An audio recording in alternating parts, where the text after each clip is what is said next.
lahat, minamahal, ay tumayo na bilang paggalang minamahal sa mensahe ng kaligtasan na ating mapakinggan sa oras na ito at akin na pong binibigay ang buong pagkakataon sa ating beloved ordained preacher Danilo Cuarteros.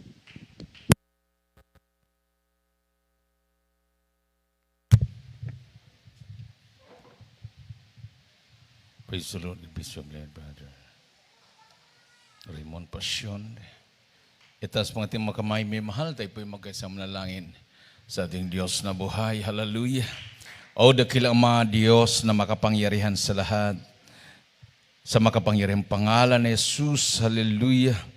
Sa oras to, sa pangunat dalangin, yung hinirang huling propeta sa lahat ng mga bansa, aming kagalang-galang at minamahal na Pastor Wildy Stradalmeda, sa aking pagdadala ng balang mensahe, mahal na Pinoon, hallelujah, ikaw Diyos magbigay sa akin ng karunungan at maglangis.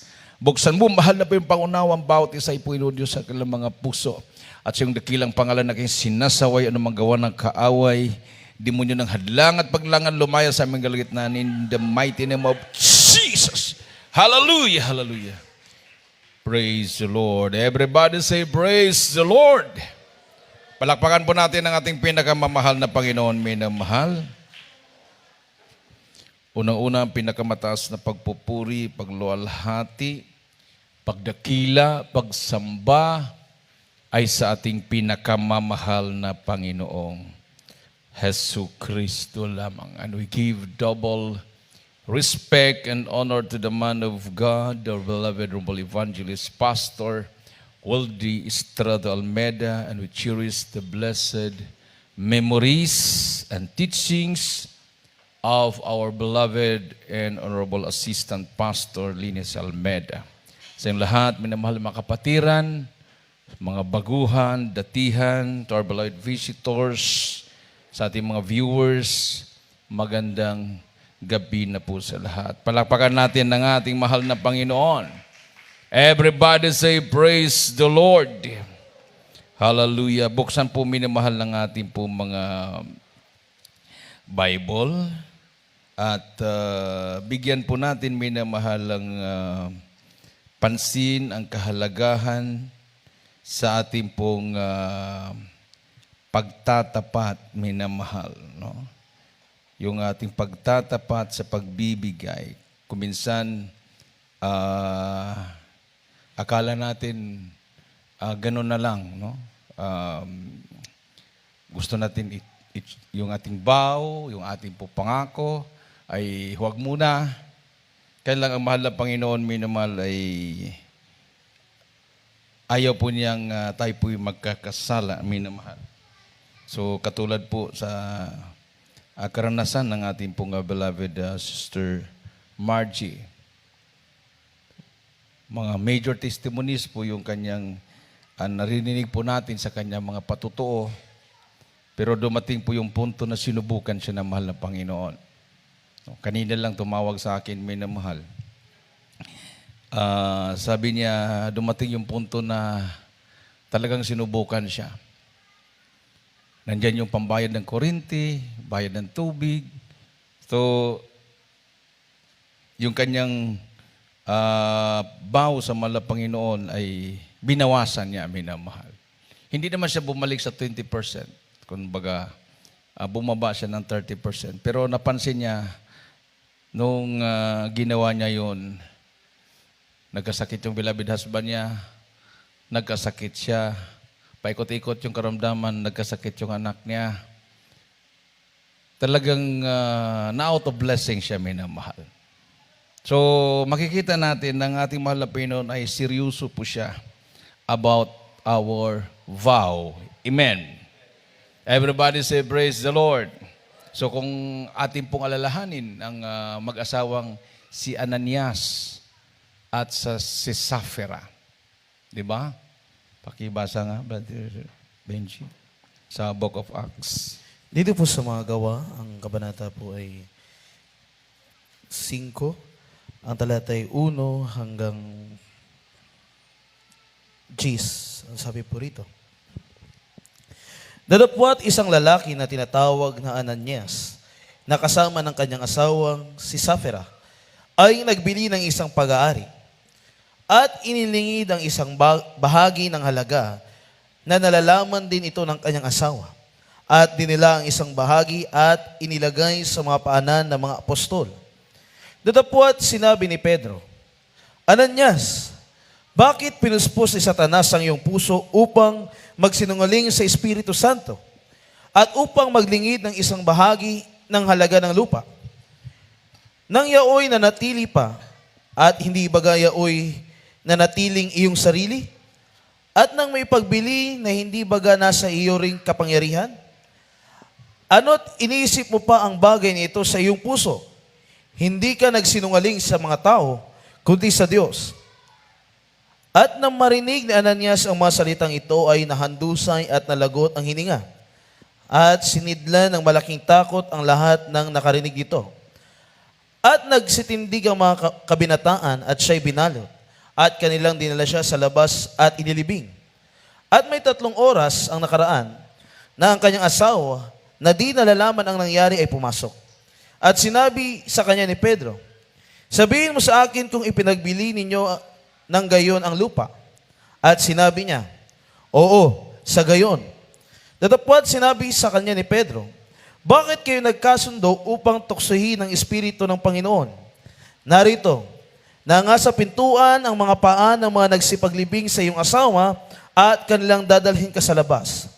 Pagkadakay nahandusay sa paanan niya ang babae at nalagot ang hininga at nagsipasok ang mga kabinataan at asumpuhan siyang patay at siya'y kanilang inilabas at inilibing siya sa siping ng kanyang asawa. Amen. Everybody say, praise the Lord.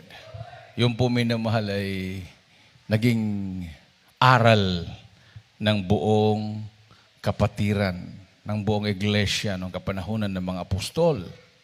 No, na hindi basta-basta po yung mangako ka at babawiin mo yung pangako mo. Amen. Palakpakan natin ang ating mahal na Panginoon, minamahal. No? Madali kasi mangako kung wala pa. Pero kung nandyan na minamahal, naunawaan naman ako ng mahal na Panginoon. Maganon, no? So, mabuti kung hindi po tayo paalalahanan ng malapino. Ayaw kasi ng malapino na ituring natin siya na katulad sa tao. Na pag tayo nangangako sa tao, palaging napapako. Dahil ang malapino, pag siyang nangako sa atin, 100% tinutupad ng ating mabait na Diyos. Yung proteksyon, yung pagpapala, imagine, yung nandyan pa siya sa pagsunod, minamahal. Yung kanyang vow sa mahal na Panginoon. Kahit yung kinain o tira ng nagpositibo sa COVID, hindi siya tinablan, minamahal. No? Kinain niya yon. Ginamit pa yung kutsara, hindi niya hinugasan yon. Inubos niya yung tira. Ilang beses na first contact tracing siya dahil yung mga katabi niya, kausap niya, ay mga positibo sa COVID. Mga anak niya pupunta doon sa mga kapitbahay, positibo ng COVID yung mga kapitbahay, hindi nahahawaan. Oh, ibig sabihin, ang pangako ng malapino na nandiyan, covered ka. You are immune by the power of God. Immune ka sa lahat. Hindi ka tatablan ng anumang klaseng sakit. Palakpakan natin ang ating mahal na Panginoon. Everybody say, praise the Lord. O tingnan mo, minamahal, yung mga umaatake, no? Pinagpala ba sila ng malapay noon? Yung mga sabi, bakit yan? Bakit kasi may pagbibigay pa? Oo. So nasa napunta yung kanilang pera. Ayaw nila maglingkod sa Diyos dahil may pagbibigay. Pero pag mahospital, kahit libo-libo, aabot ng milyon. Basta mabuhay lang ang tao. Diba? Basta mas save lang yung life. Pag sabihin na pag ganito, sige lang. Total, makikita naman yan. Importante yung buhay. So pag reseta, pag hingi doon sa pagkwenta kung magkano na, abot na ng 500,000. O di ba? Para maligtas lang ang buhay. So hindi na natin iniisip yun. Basta maligtas lang ang buhay. Pero sa pagbibigay natin, pagtatapat natin sa malapin, hindi naman umabot ng milyon. Pero Nandiyan yung proteksyon ng Malapinoon. Hindi tayo nagkakasakit. Palakpakan natin ang ating Diyos na buhay. Isang malakas at matunog na palakpak sa ating mahal na Panginoon. Everybody say, praise the Lord. Pero pag wala ang proteksyon sa Malapinoon, minamahal, masigit pa sa 100% ang nawawala sa atin. Amen. Kasi kahit hindi po pa kinikita, ina-advance mo na. Oo. Halimbawa, kumita ka ng 10,000, tinanggalan mo sa tithes and offering, magkano yung tinanggal mo? Pero kung hindi ka maglingkod sa Malapino, yung 10,000 yun, kulang lang yun. Kumita ka ng 10,000, gumasto ka naman ng 50,000. Gumasto ka naman ng 100,000. Just in 3 days lang yun. Sa hospital. Tingnan mo yan. Pero kung maglingkod ka sa Malapinoon, nagbibilang ka na ng taon, hindi ka na pumupunta sa hospital. Hindi ka na umiinom ng gamot. Amen. So hindi po natin nakikita yun, minamahal. Hindi po natin naramdaman yon. Mararamdaman lang natin yon pag paalalahanan na tayo ng mahal na Panginoon. Ay, ganun pala. Ako minsan nagkukusyon ako sa Malapinoon, bakit walang pagpapala? Yun pala yung physical, pagpapahala na pala yun. Di ba? Ma-realize natin yon. Amen? Oh, sabi ko nung nagpatuto kanina,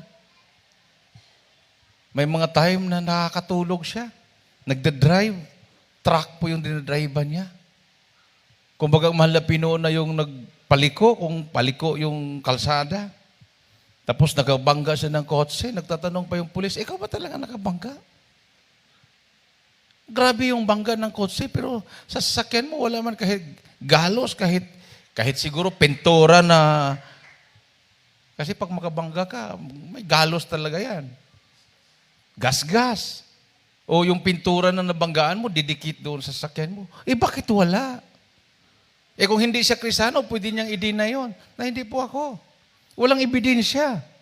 Pero dahil siya binago ng Malapinon, inako niya, dahil alam niya, iningatan siya ng mahal na Panginoon.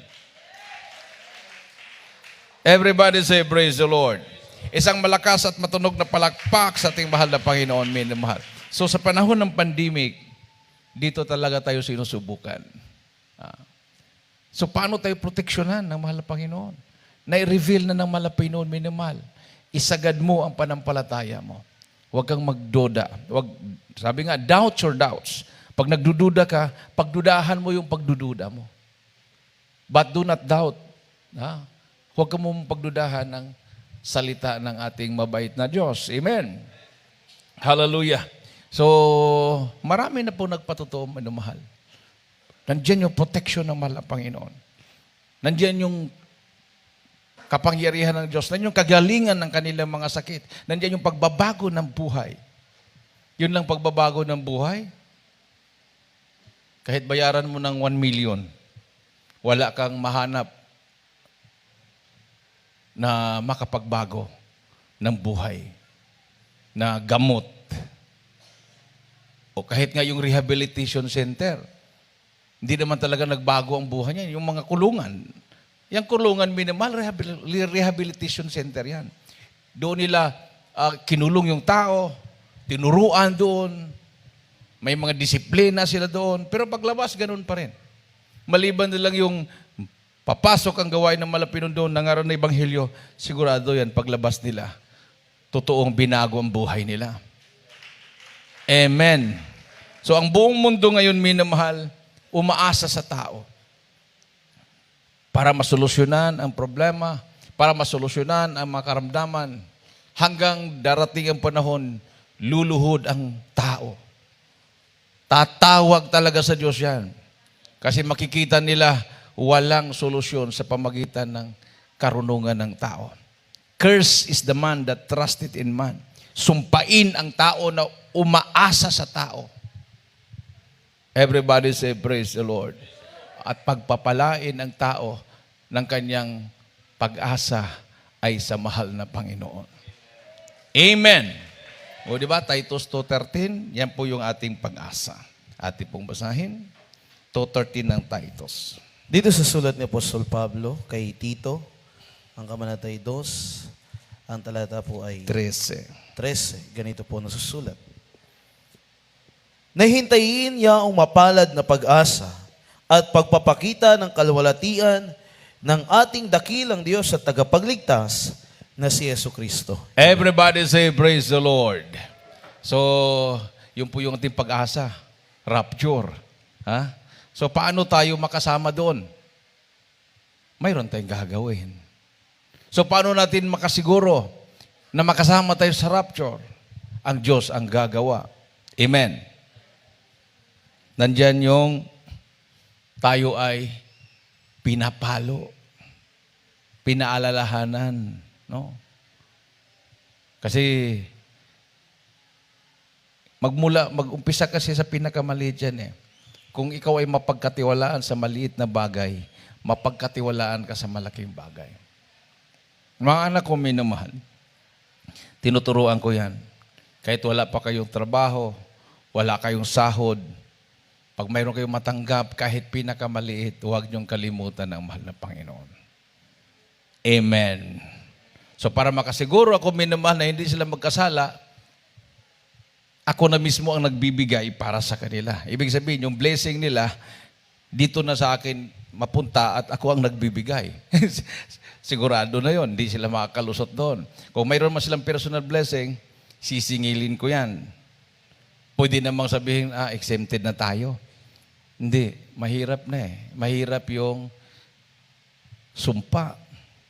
Mahirap yung palo, minamahal. No? Mahirap yung palo, mahirap yung sumpa na darating. Yung nga si Ananias at sa Safira, the same day. Yung araw na yun. Nagkasundo lang yung dalawa. Tapos mula noon, nagkaroon ng takot ang buong iglesia. Palakpakan natin ang ating Diyos na buhay, minamahal. Everybody say, praise the Lord. Dahil sa ating pong pagtatapat, doon po bubuksan na malapi noon sa nga susi susi ng pagpapala. Tapos, hindi lang susi, sukatan ng ating pananampalataya. Totoo ba talagang mayroon tayong takot sa mahal na Panginoon?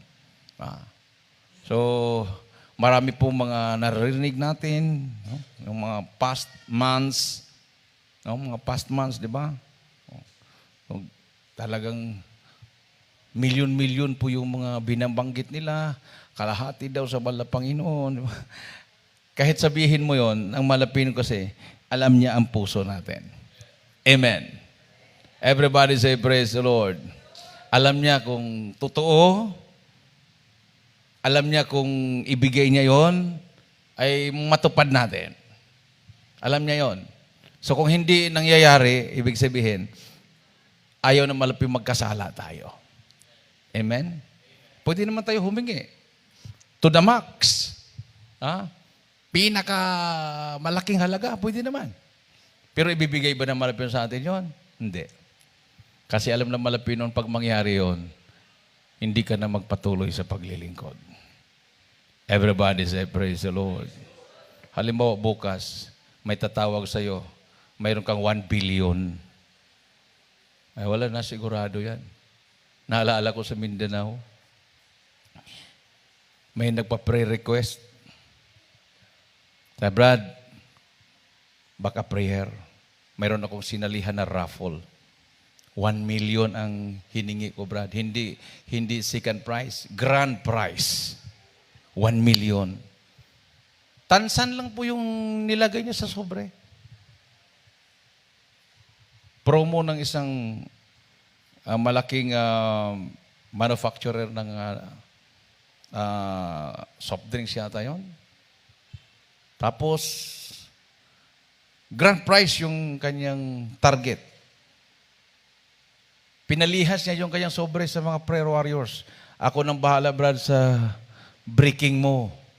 Bilhan pa kita ng bagong sapatos, mamahalin, branded, pantalon, lahat. Kasi alam mo pag prayer warrior, may 21 days fasting na, 10 days fasting. Talagang malapit sa malapit nung pag-pray yan. Amen. O nag-pray. Ayun. Tinawagan siya, nanalo siya. Pumunta ng Maynila. Hindi man dumaan sa pastoral na, Brad, baka prayer, punta na ako ng Manila. Nanalo ako. Hindi na nagbalita. Pero nung wala pang balita na nanalo siya, halos araw-araw, nandoon, pabaka prayer. Pero nung nanalo na, wala na. Diretsos Manila. Nabalitaan na lang. Bumalik na. Nakabili na ng bahay. Nawala na siya doon sa kanyang balong-balong. Mayroon na siyang bahay, may tindahan pa.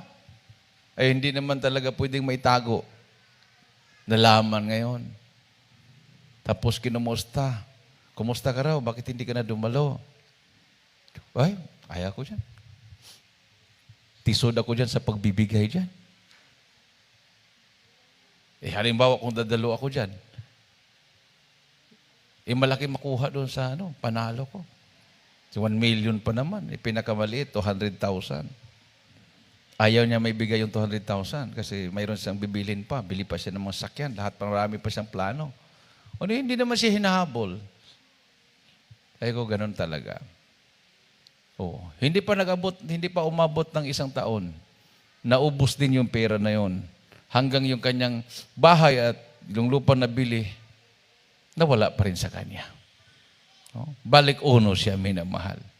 Kasi ibig sabihin, hindi niya kaya na bigyan ng pagpapala na ganon. Amen. Nawawala. So, hindi lahat na prayer natin na pagpalain mo kung mahal na Panginoon ay tutugunin ng mahal na Panginoon. Alam na mahal na Panginoon, mawawala ka sa Kanya. Pero kung sa maliit na bagay tapat ka, sigurado yan, pagdating ng panahon, kahit malaking bagay, tapat ka pa rin. Amen. Isang malakas at matunog na palakpak sa ating mahal na Panginoon. Everybody say, praise the Lord. So, from glory to glory.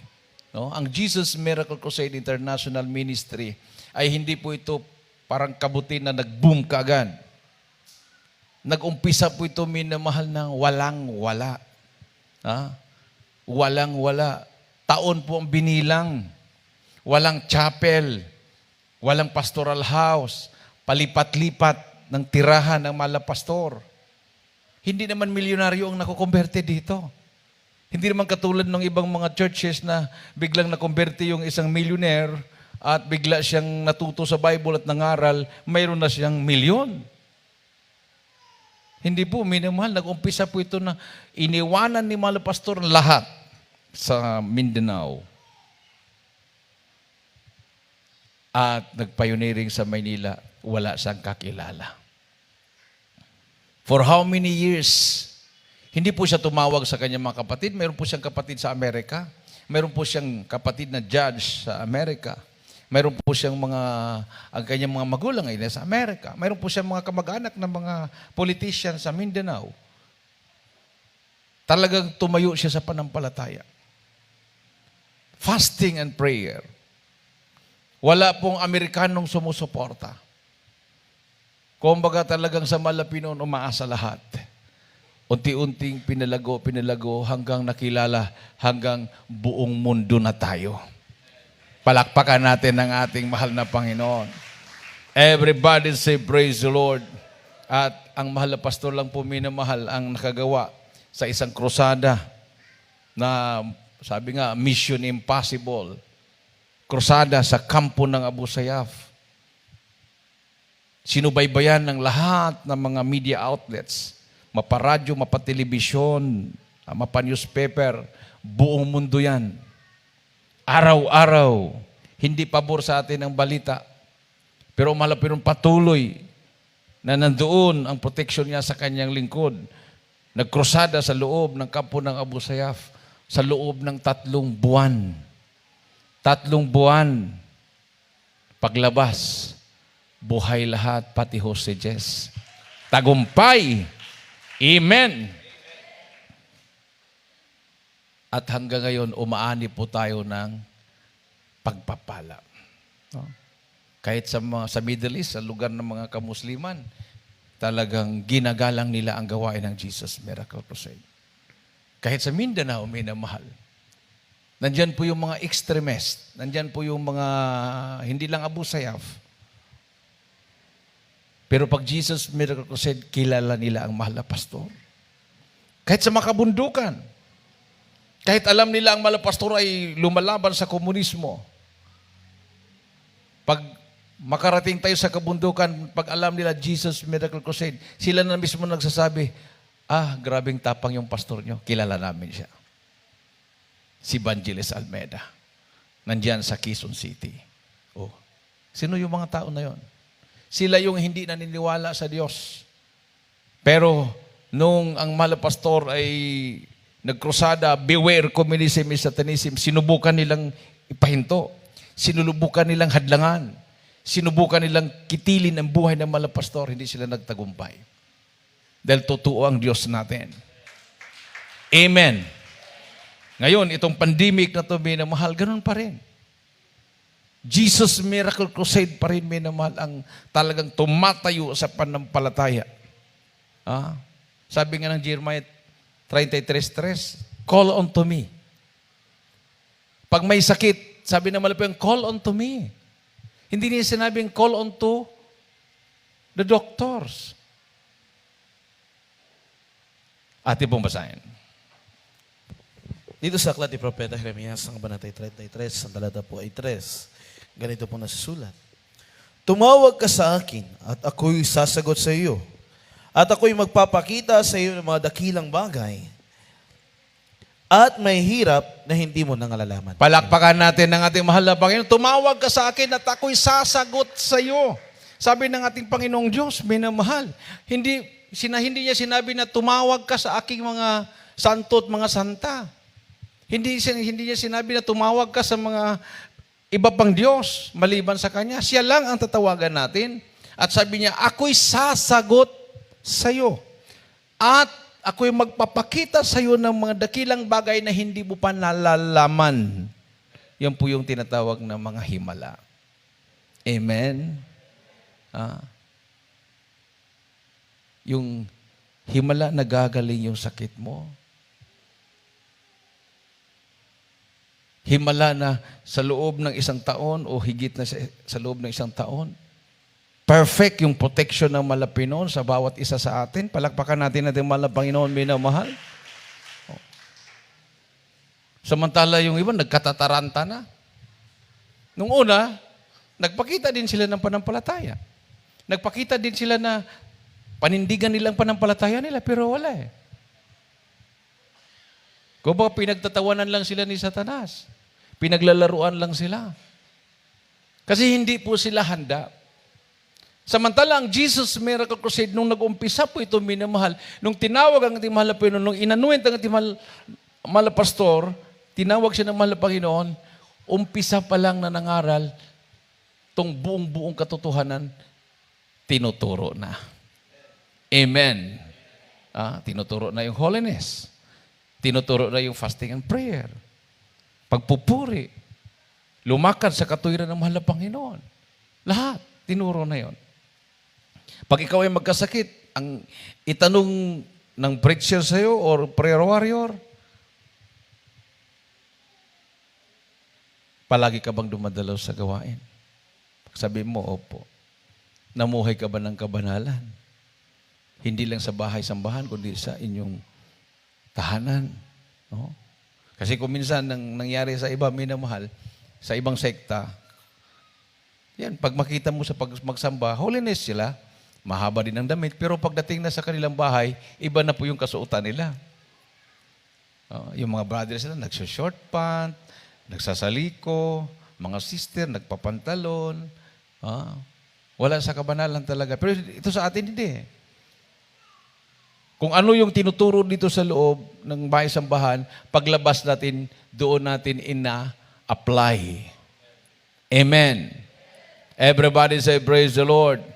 Pag hindi ka susunod, wala namang sisita sa iyo ng tao, papaluin ka ng mahal na Panginoon. Nandyan yung tinatawag na paalaala ng mahal na Panginoon. Everybody say, praise the Lord. So, yan na nga, palagi nating binabanggit, ang Diyos natin ay buhay. Bakit? Hindi talaga tayo makakatago, minamahal. Na hindi tayo makakatago. Talaga nandyan yung paalala. Walang exempted doon. Pag magkulang talaga tayo, nandyan talaga yung paalala. Pag yung ginagawa mo, hindi kalooban ng malapinoon, nandyan talaga yung paalala ng malapino sa iyo. Pag kalooban ng malapino yung ginagawa mo, pagpapala naman ang darating sa iyo. Amen. Pagpapalain ka ng malapinoon. So, magugulat ka. Kung kailan nagkaroon ng pandemic, doon naman nagkaroon tayo ng mga bago mga bahay-sambahan. Pandemic yun, Oo. Sa atin sarili na natin na yung mga lupa, yung mga building. Katulad doon sa Cavite, napuntahan namin, mayroon pong mga malalaking mga katedral na doon, sa Dasmariñas, sa Trece Martires. Kasalukuyang ginagawa sa Molino, sa may dito sa Bulacan, Marilao. So, yun yata ang target next year, ang church anniversary natin sa Marilao gaganapin dahil yun yung ongoing na construction ng ating cathedral na mas malawak pa sa iba. Mas malawak pa sa yata sa Dasmariñas, yung Marilao. So, habang nandyan yung problema, nandyan yung pandemic, nandyan yung pagpapala ng Malapinoon. Kasi hindi na tayo pwedeng gumamit ng Amoranto. Bawal na gumamit ng Luneta. Kasi social distancing. Bawal yung umpukan ng maraming tao. Pero kung nakita mo sa Dolomite Beach, libo-libo yung pumunta doon. Hindi naman bawal doon. Libo-libo di ba, sa Manila Bay, yung Dolomite Beach. Libo-libo yung mga to, siksikan, may mga bata pa. Wala namang nabalitan na naghahawa. So, hindi mo rin mapigilan yun kasi pigilan mo sa gate. Mag-traffic doon sa highway yun.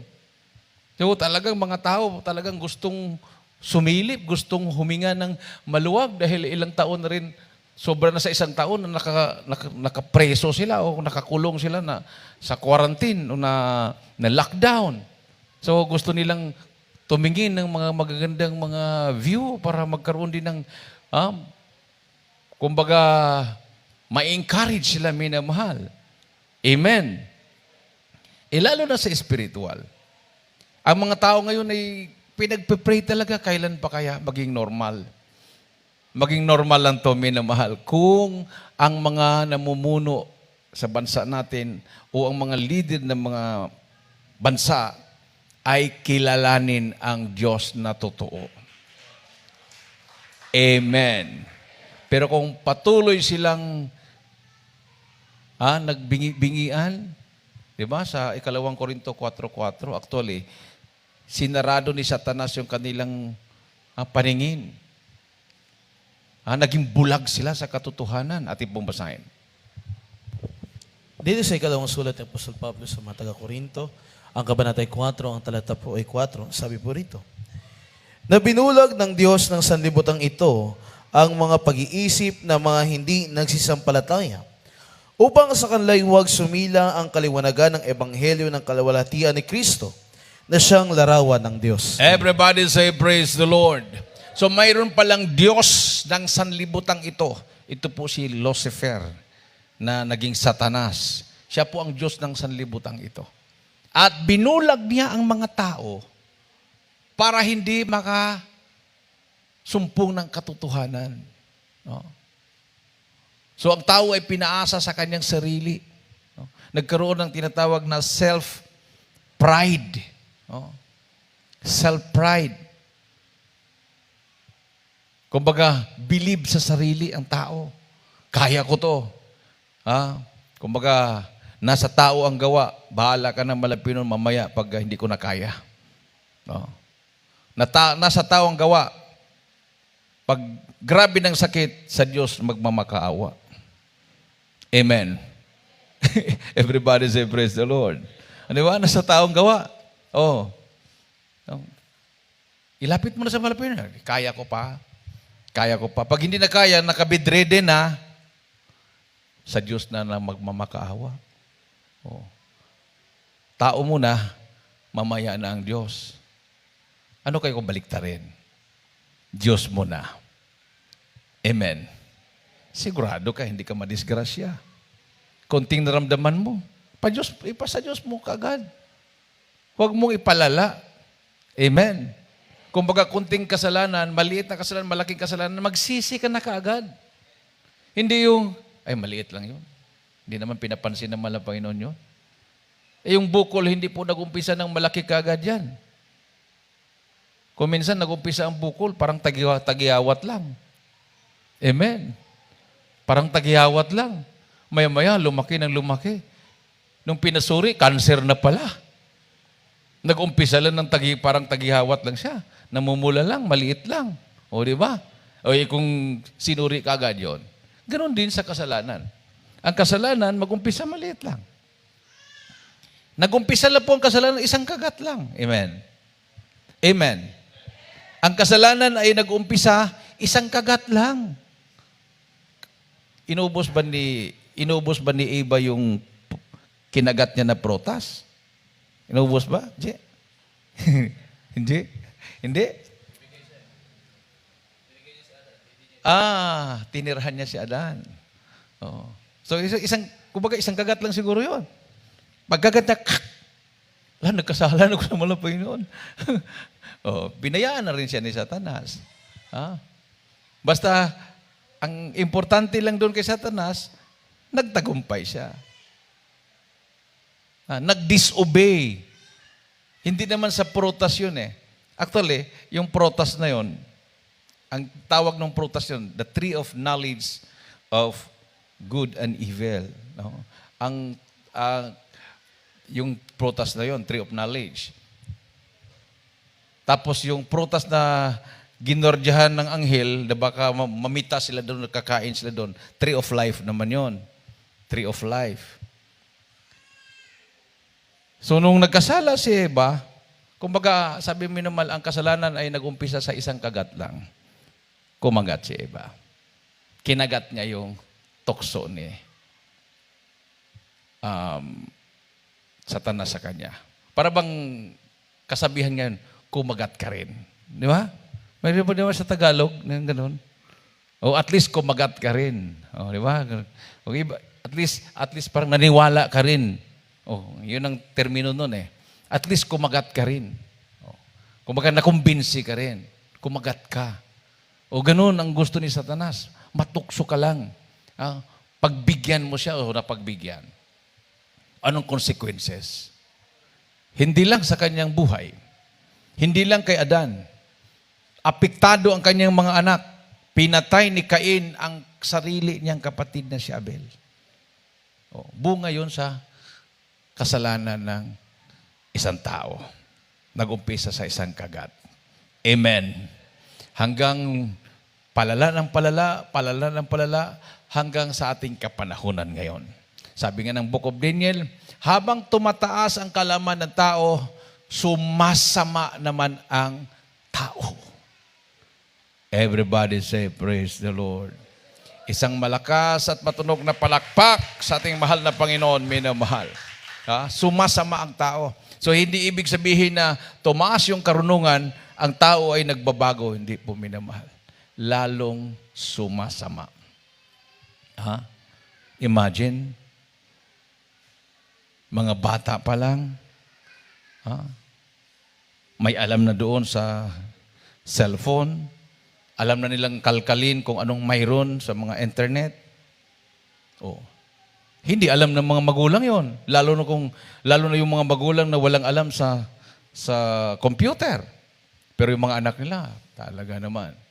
Pwede nilang itago, pwede nilang i-hide, i-private. Ano yan? Wala kang makita. Ang galing nila magtago. Parang si Adan sa Eva, nagtago. Amen. Bakit sila nagtago? Bakit nila itago?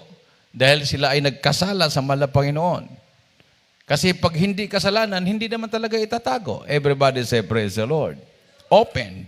No? Kumbaga kung may Facebook ka, hindi mo i-private kung wala kang ginawang milagro.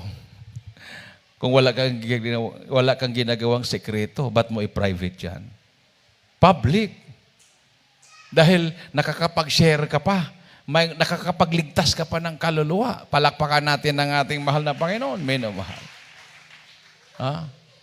Pero kung alam mong hindi maganda, talagang itatago mo yon. No? Kasi ayaw mo ring sitahin ka. Di ba? Ayaw mong may makikialam sa buhay mo. O pakialamiro to ng buhay ng may buhay. Natural. Dahil tayo po ay iminulat ng malapi noon sa tamang landas. Pag makita natin hindi na maganda, mayroon talagang sisita sa'yo. Amen. Brad, parang hindi na yata maganda yung kuhan mo. Amen. Hindi na yata maganda yan, sis. Para walang makialam, private na lang. Sino lang makakaalam doon? Yung friend mo lang. Yung trusted friend. Yung trusted friend mo ba yon ay naglilingkod sa Diyos? Hindi. Hindi. Mga sanlibutan. Paano ngayon? Pagdating ng mahal na Pinoon, makakatulong ba sa iyo yung mga trusted friend na yon? Hindi rin. Amen. Everybody say, praise the Lord. We are our brothers and sisters keepers. We are our brothers and sisters keepers. So kung mayroong mang nagpaalaala sa atin, magpasalamat tayo sa mahal na Panginoon, may nagpaalaala sa atin. Kaysa ang mahal na Panginoon ang magpaalaala sa iyo, nako, palo po yung paalaala ng mahal na Panginoon. No. Lalagnatin ka ng hindi naman COVID, pero ang tagal. Kahit anong lihans mo, buwan ang binibilang. Hindi gumagaling. Pero kung makapagsisi ka na, ma-realize mo na, mali ako. Sisi ka, parang ganun lang, kinabukasan, wala na. Palakpakan natin mahal na Panginoon, may namahal. Everybody say, praise the Lord. Kasi siya ang Diyos na nagpapagaling. Di ba? Exodus 15:26. Paglalakad ka sa katuwiran ng Malapinon, sabi ng Malapinon, hindi ko pahintulutang magkakasakit ka. Kung ang lahat ng mga Pilipino ay naglilingkod sa tunay na Diyos, hindi niya pahintulutan na magka-COVID ang mga Pilipino. Ganon yun. Amen. Ating pong basahin. Dito sa Exodo 15:26, ganito po nasusulat. At sinabi, kung iyong didinggin ng buong sikap ang tinig ng Panginoon mong Diyos, at iyong gagawin ang matuwid sa kanyang mga mata, at iyong didinggin ang kanyang mga utos, at iyong gaganapin ang lahat niyang palatuntunan, ay wala akong ilalagay na karamdaman sa iyo, na gaya ng inilagay ko sa Egypto, sapagkat ako ang Panginoon ang nagpapagaling sa iyo. Everybody say, praise the Lord. Wala akong ilalagay na karamdaman, sabi ng ating Panginoong Diyos.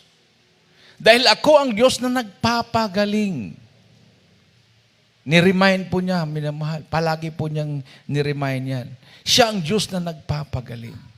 Pag ikaw ay naniniwala sa Diyos at ang Diyos mo ay hindi nagpapagaling, hindi totoong Diyos yan. Peke yan. Impostor na Diyos yan. Kasi ang Diyos nagpakilala siya. Ako ang Diyos na nagpapagaling. Pero kung ang nalalaman mo na Diyos, walang magawa sa sakit mo, ay hindi totoong Diyos yan. Huwag mo nang tawagan yan.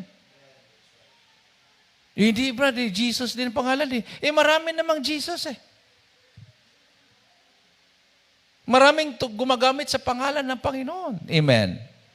Mayroon ng Jesus na gumagamit sa pangalan ni Jesus, lasinggero. Nasa kulungan. Pero ang Diyos, Jesus na ating pinag-uusapan, minmal, siya yung Diyos na lumalang ng langit at lupa. Ang ibig sabihin ng Jesus, God became our Savior. Yun po yung meaning ng Jesus, Jesus.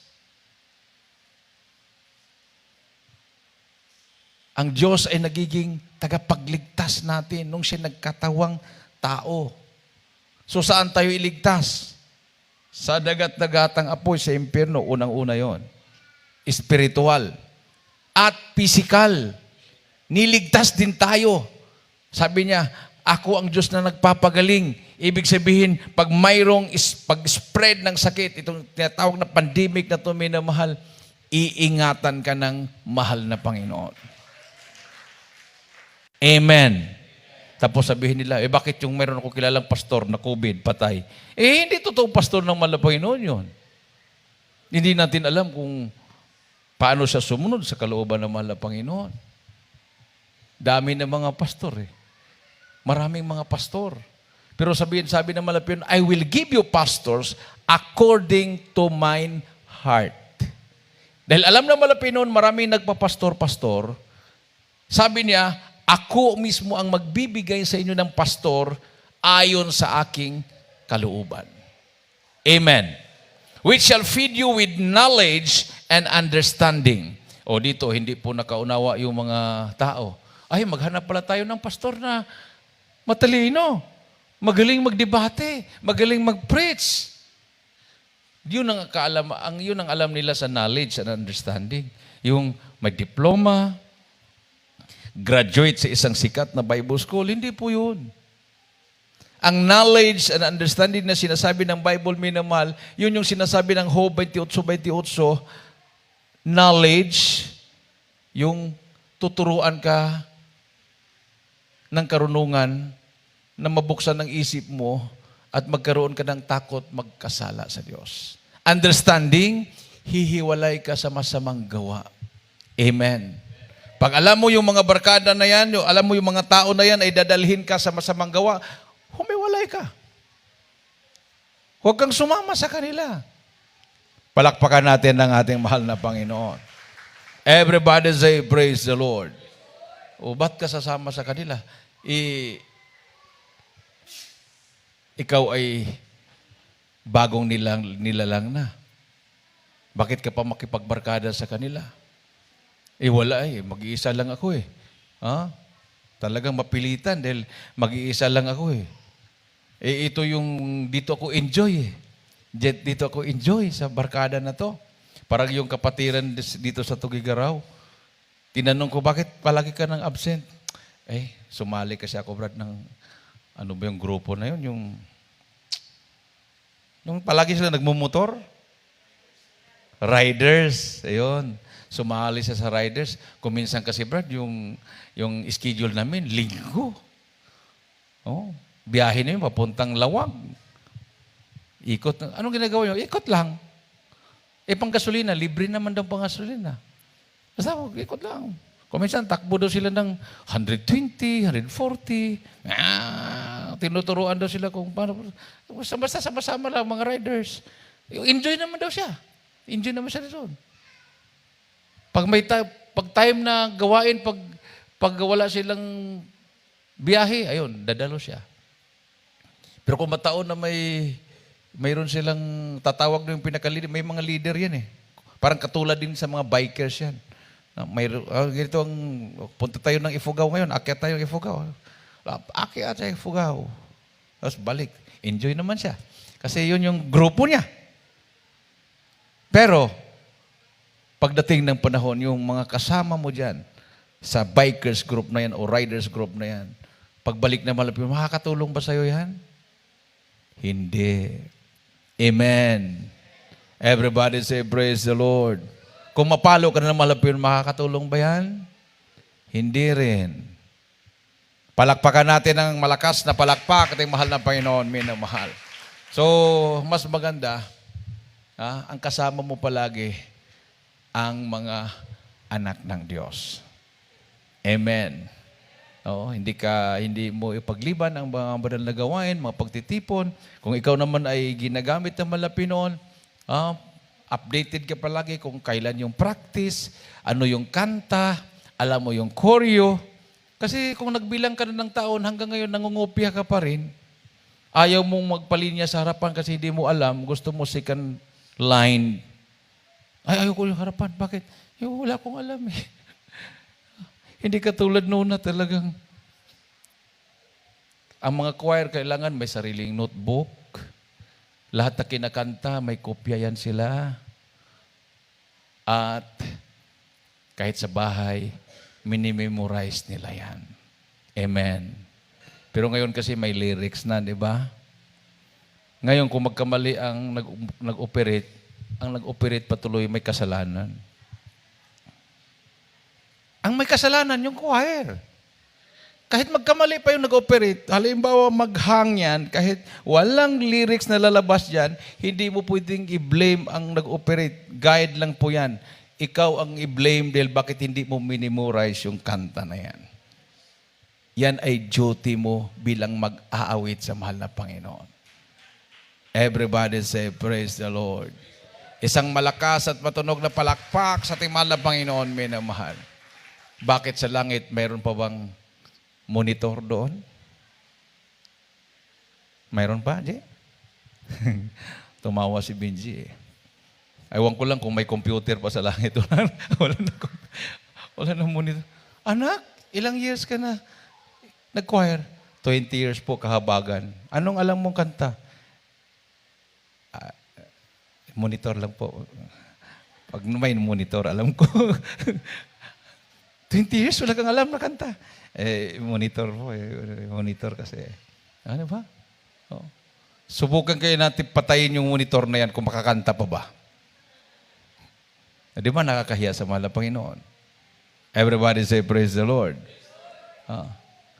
Mga bata, mga children's choir. Nasayin ako sa Leyte noon. Alam nila mga lyrics. May mga bersikulo pa sila. Children's choir, youth choir, finest choir, adults choir. Alam na nila pag kumakanta. Nung napunta kami ng Africa, wala pong microphone doon. Walang electricity na ginagamit doon. Nag-preach ako doon. Walang microphone. Kumakanta yung choir doon, ang lakas ng busis. Silang lahat kumakanta, alam nilang lyrics. May mga koryo pa yan.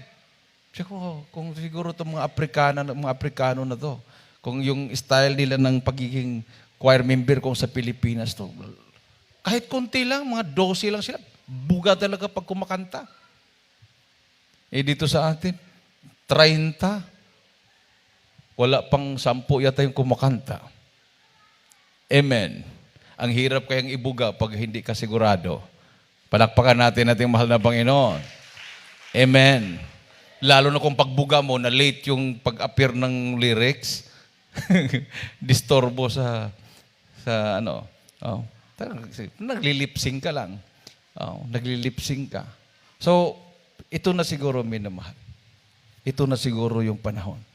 Now is the day of salvation. Ito na yung panahon na maging seryoso lahat. Maging seryoso tayo. Sa lahat na bagay. Sabi ko nga, kanina, yung mahal na kapatid natin tumawag sa akin. Dinaanan na namin kahapon yun. Sabi ko, paano nangyari? Isang malaking tanong din sa akin yun. Kasi siya nga yung ehemplo sa patutuo, lahat. Ehemplo siya sa patutuo. Yung pala nagkamali siya. So, paikot-ikot yung sakit.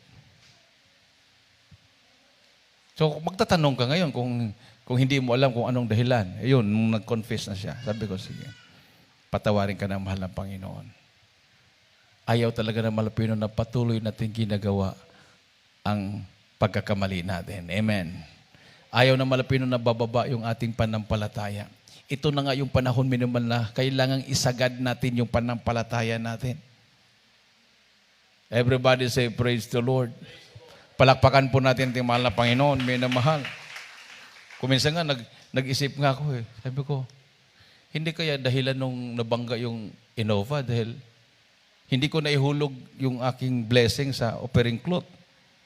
Kasi may blessing ako bilang prayer warrior every time na mayroong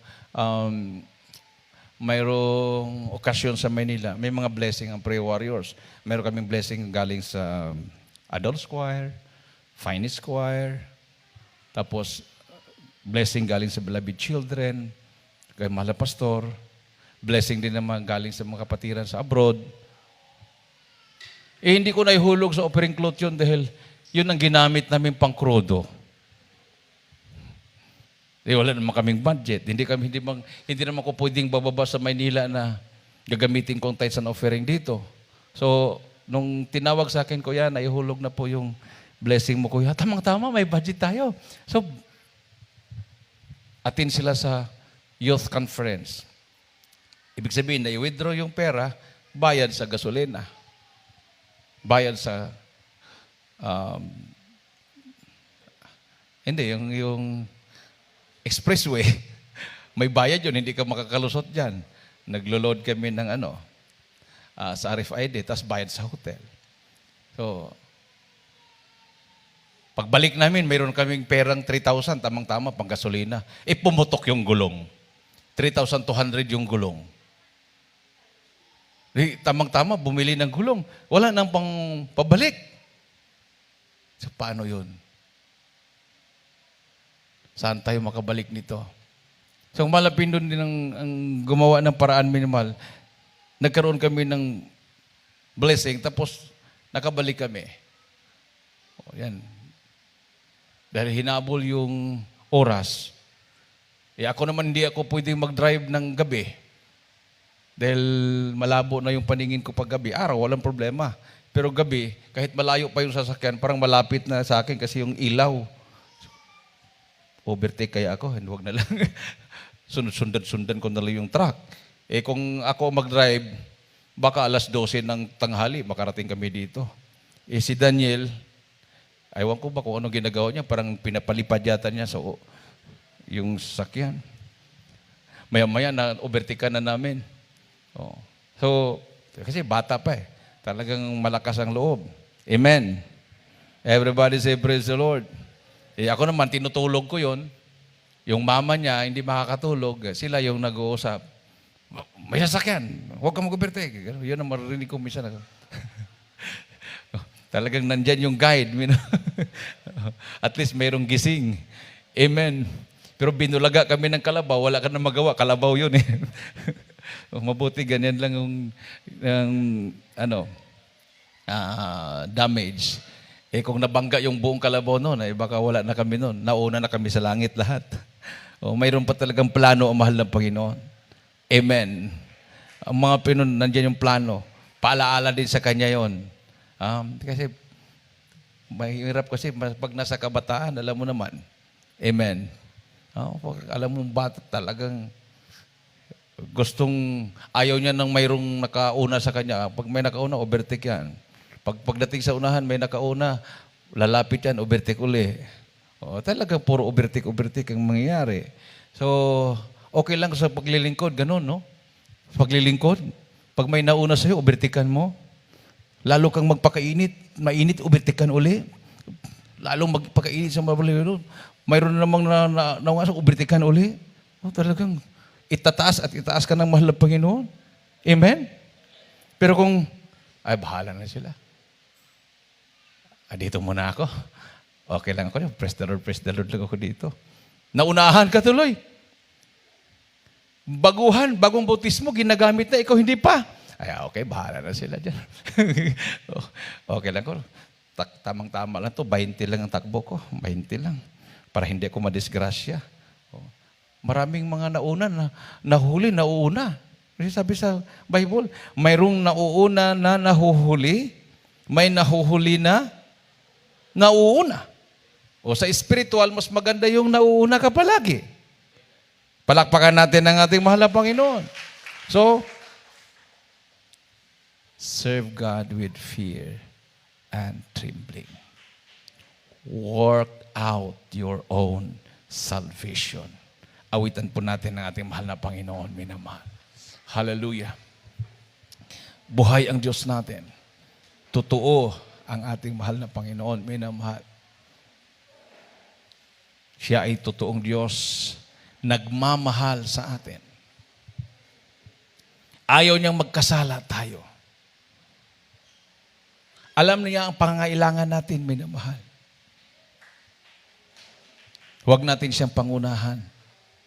Basta maging tapat lang tayo sa lahat ng bagay. Sabi ng malapin, I will open you the windows of heaven and I will pour all the blessings na wala nang malalagyan. Hindi po ito literal na wala ng malalagyan. Kundi yung kagalakan mo. Spiritual blessings po yan, minamahal, na talagang hindi katumbas ng kung anumang material na bagay.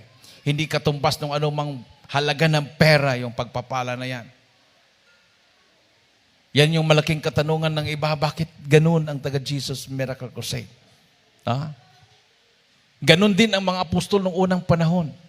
Kahit pugutan sila ng ulo, hindi sila umaatras. Ganun din ang ating paglilingkod, minamahal. Hindi po tayo natatakot kung ano po mga banta na galing kay Satanas o galing sa mga alipuris ng mga demonyo laban sa atin. Sabi nga ng Bible, submit therefore yourself to God and resist the devil, and the devil shall flee away from you. Ang demonyo ay lalayo sa iyo. Looking unto Jesus, the author and finisher of our faith. Sa mahal na Pinoon lang po tayo titingin. Sa mahal na Pinoon po tayo minamahal, aasa. Ang Panginoong Jesucristo, siya ang ating pundasyon ng ating paglilingkod. Ang pundasyon ay dapat matibay. Katulad ng magpatayo ka ng bahay, dapat matibay ang pundasyon. Mas maganda, bato ang pundasyon ng bahay. Solid rock. And Jesus is the rock of our salvation. Siya ang pundasyon ng ating paglilingkod. Anumang mga pagsubok na darating, hindi po tayo basta-bastang ma-wash out. Hindi po tayo basta-bastang maanod kung anumang pagbulusok ng tubig o baha ng mga problema. Itaas ang ating makamay sa mahal na Pinoon. Hallelujah!